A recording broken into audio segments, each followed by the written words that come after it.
Bienvenue sur ce résumé de La première minute, comment engager des conversations qui donnent des résultats de Chris Fenning. Découvrons ensemble ce joyau. Point clé 1. Une minute pour y arriver.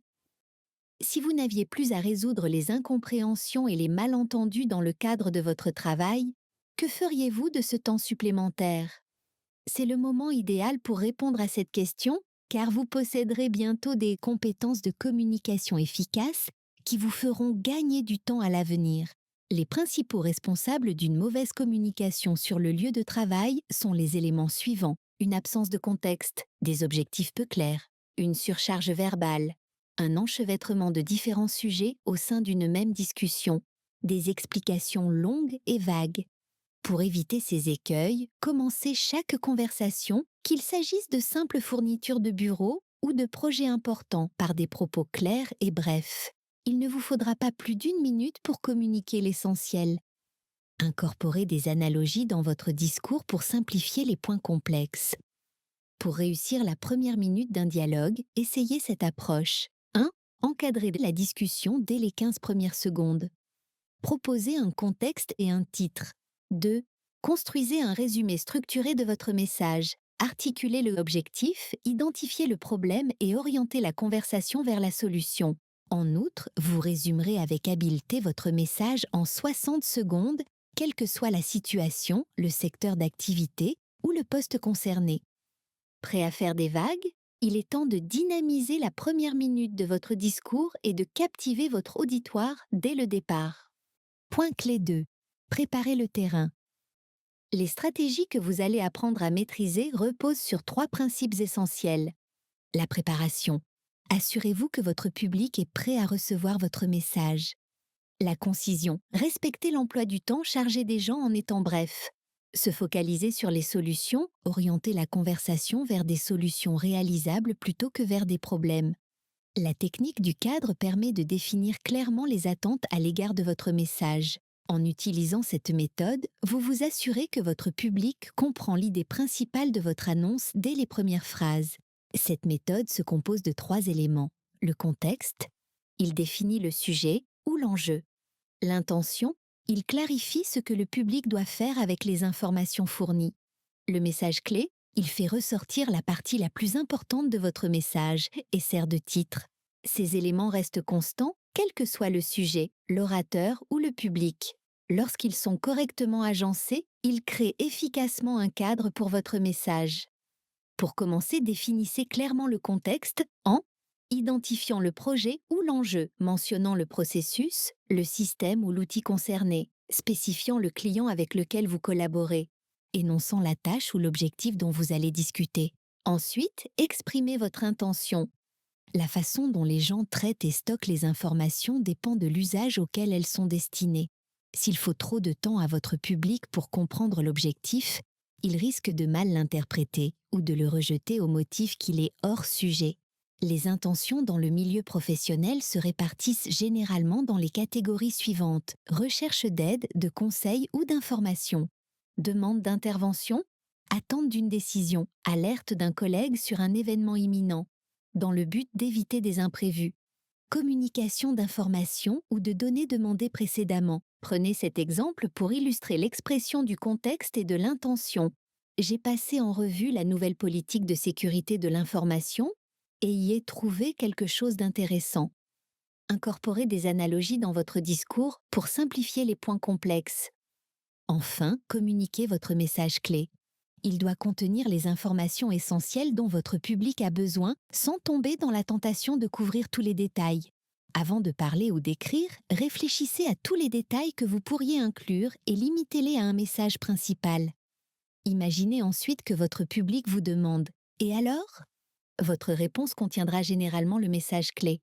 Point clé 3. Comblez le fossé en s'appuyant sur une structure. Une fois le cadre établi, utilisez les 45 secondes restantes de la première minute pour présenter un résumé structuré. En commençant votre conversation par ce résumé, vous donnerez à vos auditeurs un aperçu apparent et concis des points clés dont ils prendront connaissance, ainsi que de vos attentes et des étapes suivantes. Cette approche vous permet d'établir un programme clair, que votre message prenne 4 minutes ou 40. La méthode Objectif Problème Solution, GPS pour Goal Problème Solution, est une approche pratique pour résumer et entamer des discussions sur le lieu de travail. Cette structure en 3 parties comprend les éléments suivants. Objectif, ce que vous souhaitez atteindre. Problème, l'obstacle qui vous empêche de progresser. Solution, les mesures que vous allez prendre pour surmonter le problème. Comme l'autre acronyme destiné à la navigation, cette méthode vous aide à montrer clairement aux autres la destination souhaitée, à identifier les obstacles et à définir les étapes à suivre pour atteindre votre objectif. Prenons un exemple. Objectif. Assurer la livraison en temps voulu des mises à jour de produits. Problème. Divers conflits de planification peuvent retarder la date de mise en service. Solution. Collaborer avec votre équipe et élaborer un plan d'action. Un résumé structuré basé sur la méthode GPS permet à la conversation de se concentrer sur la solution du problème sans se perdre dans les détails. Il permet également à votre public ou à votre interlocuteur d'avoir son mot à dire sur le déroulement de la discussion. Il n'est pas nécessaire de connaître la solution dès le début de la conversation. Demander de l'aide est une bonne chose. Mais si vous pouvez également proposer une solution, vous vous positionnerez comme collaborateur performant. Lorsqu'un collaborateur performant demande de l'aide, il apporte généralement ses propres idées pour engager la conversation. En outre, il est utile de décrire les mesures que vous avez déjà prises pour résoudre le problème. Même si vous n'avez pas encore pris de mesures, vous pouvez décrire le plan d'action que vous proposez. Et si vous n'êtes pas sûr des étapes suivantes, il est tout à fait normal de demander « Pouvez-vous m'aider à résoudre ce problème ?» Utilisez un timbre de voix calme et clair pour faciliter la compréhension de l'auditeur. Point clé 4. Tout est question de timing. Maintenant que vous savez comment créer un résumé convaincant, assurez-vous que votre public est prêt à vous écouter. Il existe 2 étapes cruciales pour y parvenir. Le point sur le temps. Informez votre public du temps dont vous aurez besoin. Cette méthode permet de fixer des attentes claires dès le départ. Le point de validation, confirmez que votre public est prêt à s'engager. Il est essentiel d'intégrer ces phases au début de votre message. Les omettre peut nuire à votre crédibilité auprès du public. En les incluant, vous vous donnez dès le départ les moyens de réussir. Fixer des attentes réalistes permet de gérer l'anticipation de votre public et d'éviter les déceptions. Sous-estimer le temps nécessaire peut nuire à votre réputation de communicant et de professionnel. Le non-respect d'un délai que vous vous êtes imposé peut amener les autres à mettre en doute votre fiabilité ou, tout du moins, frustrer votre interlocuteur s'il n'a pas beaucoup de temps à vous consacrer. Une fois que vous avez obtenu l'accord de votre interlocuteur pour prolonger le temps imparti, profitez-en au maximum. Transmettez rapidement vos points clés en les encadrant et en les résumant afin de libérer le reste du temps pour une discussion plus intéressante. Cette approche maximise la possibilité d'un engagement significatif, ce qui vous aidera à atteindre les objectifs de la conversation. Lorsque vous demandez de l'aide, assurez-vous que la personne peut vous aider et qu'elle est disponible pour le faire. La capacité désigne le fait de disposer des connaissances, de l'accès ou de l'autorité nécessaires. Par ailleurs, la disponibilité signifie avoir à la fois le temps et la volonté d'aider. Il est essentiel de s'assurer que la conversation peut se dérouler de manière efficace. Voici quelques questions que vous pouvez poser après avoir présenté votre résumé. Êtes-vous la bonne personne pour participer à cette tâche? Le moment est-il bien choisi pour en discuter? Avez-vous des questions concernant ce que j'ai décrit? Ces questions permettent à la personne de vous faire savoir si elle peut poursuivre la discussion. Soyez patient et laissez à l'auditeur le temps de formuler des réponses ou des questions. Point clé 5. Rédigez correctement des emails. Outre les interactions en face à face, la plupart des communications sur le lieu de travail se font par le biais d'emails et de réunions. La bonne nouvelle, c'est que vous pouvez utiliser les mêmes techniques de cadrage et les mêmes résumés structurés dans la communication écrite que dans les conversations. Considérez ce format pour optimiser vos emails. Contexte. Incluez-le dans la ligne d'objet. Intention. Placez-la dans la ligne d'objet ou au début de l'email. Message clé. Indiquez-le clairement dans la première ligne de l'email. Objectif problème-solution. Présentez ces éléments sous forme de puces ou de brefs paragraphes distincts dans le corps du message. L'utilisation de puces et de textes en gras pour mettre en évidence les objectifs, les problèmes et les solutions permet à vos lecteurs de comprendre clairement l'objectif de chaque élément d'information. Les longs blocs de texte sont moins faciles à lire et risquent de décourager votre public. L'email semble demander beaucoup de temps. Il n'y a pas d'urgence apparente incitant à une lecture immédiate. Il est difficile de faire la distinction entre les différentes sections. Il n'y a pas de point focal censé attirer l'attention. Face à la concurrence d'innombrables autres emails, les messages longs et denses sont souvent relégués au second plan. Incorporez des titres, des listes et beaucoup d'espaces blancs pour améliorer la lisibilité et capter rapidement l'attention. Limitez-vous à un point central par courrier électronique. Lorsque vous transférez une chaîne d'emails, traitez-la comme une nouvelle conversation. Commencez par fournir le contexte et énoncez clairement votre objectif. Résumez les informations essentielles pour vous assurer que le destinataire comprend votre point principal sans retrouver les emails précédents. Cette méthode augmente la probabilité que le destinataire s'engage efficacement dans le contenu. Pour les fils d'emails comportant de nombreuses réponses, envisagez de mettre en pause l'échange d'emails et de passer à un appel téléphonique ou à une réunion en personne. Commencez ces réunions par un résumé clair pour vous assurer que tout le monde est sur la même longueur d'onde. Ne supposez jamais que l'autre personne comprend de quoi vous parlez. Chris Fenning. Le saviez-vous?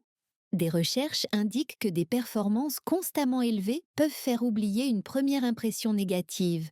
Plus précisément, il faut environ 8 impressions positives pour compenser une impression négative. Point clé 6. Avant de vous lancer, sachez pourquoi vous le faites.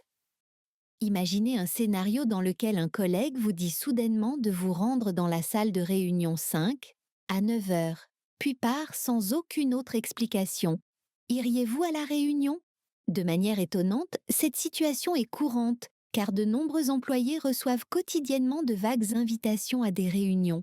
Ces invitations manquent souvent de détails ou d'explications, ce qui est source d'incompréhension et d'inefficacité. Un objectif clair aide les participants à comprendre leur rôle, à déterminer si une préparation est nécessaire et à fixer les priorités de la réunion.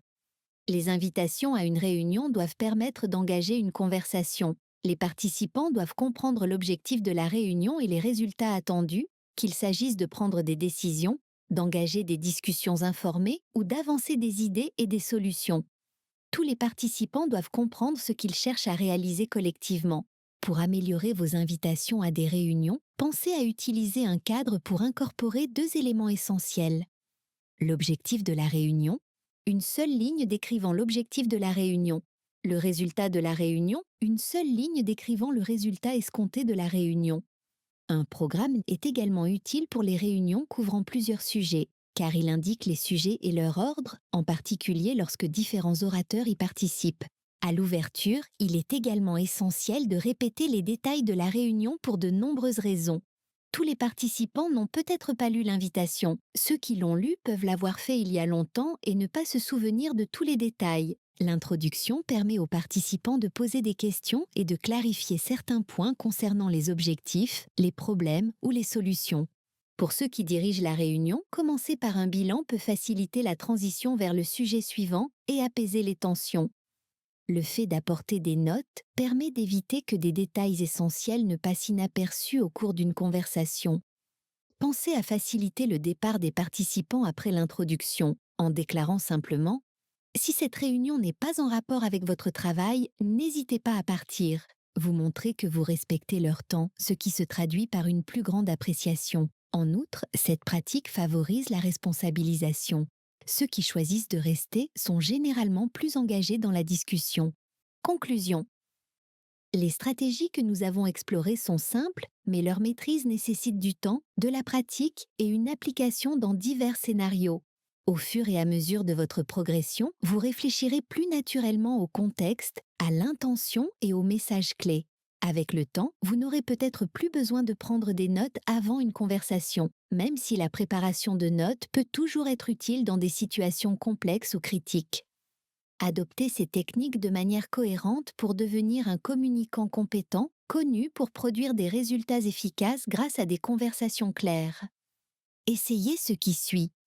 Pour appliquer systématiquement des bonnes pratiques de communication, créez un rappel visuel pour vous-même. Inscrivez les principaux éléments sur un post-it et placez-le sur votre bureau ou votre écran. Si une conversation ne semble pas claire après la première minute, demandez poliment à votre interlocuteur de clarifier ses intentions. C'est tout pour l'instant. D'autres résumés passionnants sont à portée de clic.